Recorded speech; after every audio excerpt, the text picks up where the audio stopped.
دوجار هەر پارتی و یەکێتی ڕێک دەکەون. کابینەیەکی نیشتمانی یان کابینەیەکی حیزبی و کاتی. پاش دووەم کۆبوونەوەی پارتی و یەکێتی لەسەر پرسی دامەزراندنی کابینەی نوێ حکوومەت، باڵ تاڵەبانی لە ناکاو کۆبوونەوەکەی دواخست و ڕایگەیاند با برادرانی پارتی جارێ پەلەیان نەبێت. هەر بەم قسەیە پرسی حکومڕانی و پێکهێنانی حکوومەت لە هەرێمی کوردستاندا جارێکی تر و بۆ ماوەیەکی نادیاری دیکە لەلایەن سەرۆکی یەکێتیەوە پەک خراو. لەو کاتەوە مەترسی قەیرانێکی سیاسی هەمەگیر و تەنانەت پرسی ترازانیش هاتە ئاراوە. بەڵام دوای 2 مانگ لەم ڕاگەیاندنەی سەرۆکی یەکێتی کە بووە هۆی پەکخستنی پێکهێنانی حکوومەت، دوجار هەر خودی باڵ تاڵەبانی بوو کە سەردانی هەولێری کرد و لەگەڵ مەسرور بارزانی کۆبووەوە. لەو کۆبوونەوەیەدا ڕێکەوتنەکەی نێوان پارتی و یەکێتیان تەواو کرد و چوونە ناو وردەکاریدا بەشکردنی پۆست و دەسەڵاتەکان کە بەگشتی ئاماژەکانیش بەو جۆرەن. هەتا مانگی داهاتوش پەرلەمان بە مەبەستی هەڵبژاردننی دەستەی سەرۆکایەتی و سەرۆکی هەرێم و ڕاستپاردنی سەرۆک وەزیران بۆ پێکهێنانی کابینەی نوێ حکوومەت کۆبوونەوەکانی خۆی بەڕێوە ببات. کەواتە هەر لە ڕێگەیەم کۆبوونەوە و ڕێکەوتنە دووکەسیەی نێوان مەسرور بارزانی و باڵ تاڵەبانی زۆربەی کێشەکانی بەردەم پێکهێنانی حکوومەتی نوێی هەرێمی کوردستان چارەسەر کران و بڕیاریش وایە لە مانگی داهاتوودا کابینەی دووەمی مەسرور بارزانی دەست بەکار بێت. پێدەچێت دەرکەوتنی لە ناکاوی باڵ تاڵەبانی لە پاڵ مەسرور بارزانی وەویش لە هەولێری پایتەخت زۆربەی لایەنگرانی ئەم دوو حیزبە و بەتایبەت لایەنگران و ئەنجامانی یەکێتی نیشتمانی کوردستان تووشی شۆک و سەرسوڕمان کرد بێت.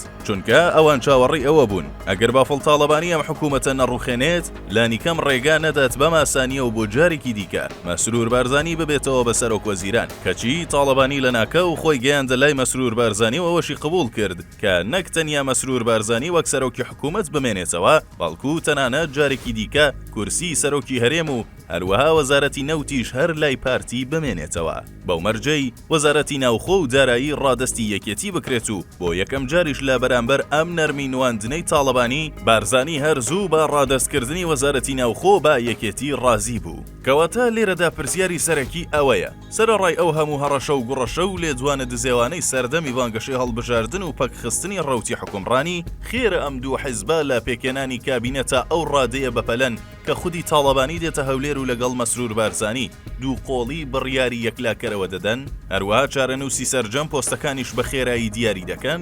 گرنگتر لەوەش خودی مەسرور بارزانیش وەک سەرۆک وەزیرانی کابینەی نوێ لەلایەن باڵ تاڵەبانیەوە قبول دەکرێت.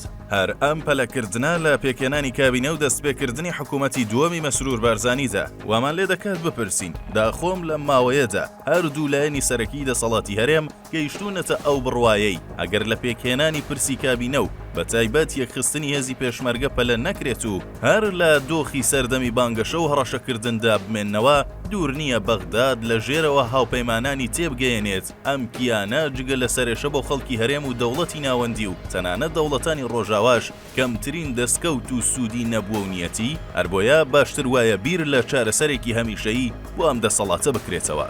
جیالەوەش هاخۆ دەسەڵاتدارانی ئەم دوو حیزبە هەستیان بەمەش کردبێت کە پرسی بوو جە و موچە، هەروەها داهاتە سنووریەکان و بەتایبەت پەرەسەندنی ناڕەزایەتیەکان خەریکە کەمکەم هاوڵاتیان لە سەرجەم دامەزراوە نیشتمانیەکان بێزار و نائومێد دەکات. خەریکە ڕۆژانە لە ڕێگەی چاواشەکاری و درۆ و دەلەسەوە کەرامەتی ئەم خەڵکە پێشێل دەکرێت. بۆیە ئیتر ئەستامە ئەم خەڵکە بتوانن بەم هەناسەوە لەگەڵ ئەم دۆخەدا هەڵ بکەن و بیر لە بژاردەی دیکەی وەک پەنابردنە بەر حکوومەتی ناوەندی نەکەنەوە بە مەبەستی ڕووخانی ئەم دەسەڵاتە لە دووە ڕۆژدا. هەر لەم بارەوە دەکرێت باس لەوەش بکرێت لە ئێستادا و بەهاتنی ئیدارەی نوێی ترامپ کە هەڵسوکەوت و بڕیارە سیاسیەکانی چاوەڕوانکراو نییە، ئاخۆ ئەو دوو لایەنە سەرەکی دەسەڵاتی هەرێمی کوردستان گەیشتبنە ئەو بڕوایەی جیالەوەی بەغداد ئیتر خاڵی لاوازکردن و بە قەیراناویکردنی هەرێمی کوردستانی دۆزیوەتەوە و پێناچێت بەم ئاسانیە دەستبەرداری بێت. تەنانەت ئەگەری ئەوەش لە ئارادایە لە داهاتوودا بیەوێت هەر لەم ڕێگایەوە گورزی بە زەبرتر بۆشێنێت و بە ئاسانی ئەم دەسەڵاتە بەرەو هەڵدێر ببات. بۆیە ئەوان ناچار بوون ئیتر خۆیان بگۆڕن و ئاگاداری دۆخی لەرزۆکی ناوچەکە و کوردستان بن، لەوەش تێبگەن مانەوەی ئەوان بەمانەوەی هەرێمی کوردستان و ڕەوایەتی خەڵکی هەرێمەوە پەیوەستە. پێدەچێت ئەو دوو لایەنە سەرەکیەی دەسەڵات لە بەرهەندی حاڵەتی تایبەت هێشتا بیریان لەو دۆخە هەستیارەی سەرەوە نەکردبێتەوە، بەڵام خۆ هیچ نەبێت بیریان لەمانەوە لە دەسەڵات و پاراستنی بەرژەوەندی کەسی و حیزبی کردوتەوە، واتە لەبەر مانەوەی خۆشیان بووبێت دووجارم دوو حیزبە خاوەن دەسەڵاتە هەر ناچار دەبن ڕێک بکەون و وەک جاران حکوومەتێکی هاوبەش و تەوافقی پێک بێنن کە دوجاری تر ئەوە پرسیمانەوە و بەرژەوەندیە کەسی و حیزبیەکان کە ئەو دوولایەنە خاوەندە سەڵاتە بەرەو ڕێککەوتن و پێکێنانی کابینەهان دەدات نەوەک بەرژەوەندی گشتی و مەترسی ئاوابوونی کیانی کوردی. لەمڕۆوە و سەرڕای ئەو هەموو مەترسی و کێشانەی کە بەرۆکی یارێمی کوردستانی گرتووە هەر ئەستەمە بەماسانیە چاوەڕێی پێکێنانی کابینەیەکی نیشتمانی بین لەبری کابینەیەکی کاتی و حیزبی.